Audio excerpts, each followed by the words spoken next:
Сайн бацхан өнөөдрийн мэнд. За өнөөдрийн бичлэгээр бид харилцааны орлого баримтын гүйлгээний төрөл, дараа тайлангийн буцаалт гэсэн гүйлгээний төрлөөр танилцуулна. Банколон каст системийн харилцааны орлого гэж баримтан дээр бид шинээр үүсгэхдээ гүйлгээний төрлөө, дараа тайлангийн буцаалт. За энэ гүйлгээний төрөл ямар үед ашиглагдах вэ гэдгийг бид нэг жишээн дээр харж үзье. Үүний тулд банколон каст системийн харилцааны зарлагын баримт руу ороод үзье.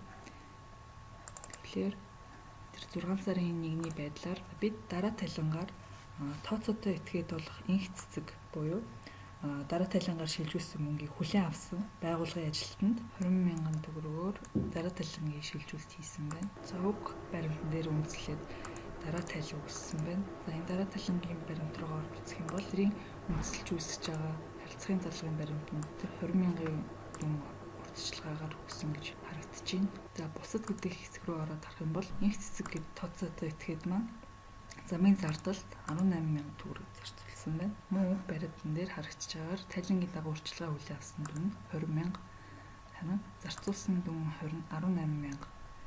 Тайлангийн үлдэгдэл нь болохоор 2,000 гэсэн мэдээлэл нь програм дээр шууд харагдаж байна. Тэгэхээр энэ 2,000 төгрөгөө буцаах тохиолдолд бид нар generate буюу үндэслэж үүсгэх гэдэг дээр харилцааны орлого гэдэг баримтаа сонгоод харах юм бол програм шууд дараа тайландах мэдээлэлүүд татагдаж ирж байна. За энэ дээр шаардлагатай тохиолдолд огноогоо солиод баримтаа баталгаажуулаад тансны хвчлэл харьцгаая. За ингээд харах юм бол 2,000 төгрөгөөр инх цэцгэд тооцоотой этгээдээс маань бид нар дараа тайлангийн буцаалт хийгдсэн байна. За үүнийг дараа тайлангийн баримтаар үндэслэхгүйгээр шууд үүсгэхдээ гүйлгээний төрөл дараа тайлангийн буцаалт сонгоод огноогоо заах шаардлагатай. За байгууллагаас тооцоотой этгээдийг бас зааж өгнө.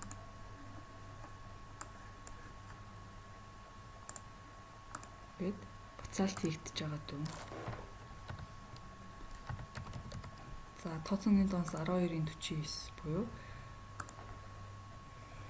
ажил хэсгийн бусад тооцоогоор хавлага гэдэг данс нь автоматар заагдаж байгаа. Мөн мөнгөн хөрөнгийн хөдөлгөөний зүйл нь бүлэг болон цэгийн тооцоо биш. Энд дээрээ дараа тайлангийн буцаалт гэдэг мөнгөн хөрөнгийн зүйлээд сонгож өгнө. За ингээд баримтаа зөв бүлэгцээсийг шалгаж дуусны дараа баталгаажуулах шаардлагатай. За усны бичлэлтэд харуул 20,000 төгрөгөөрөө дараа тайлангийн буцаалт орж ирсэн байна гэдэг мэдээлэл харагдаж байна. За ингээд анхаарал тавьсанд баярлалаа.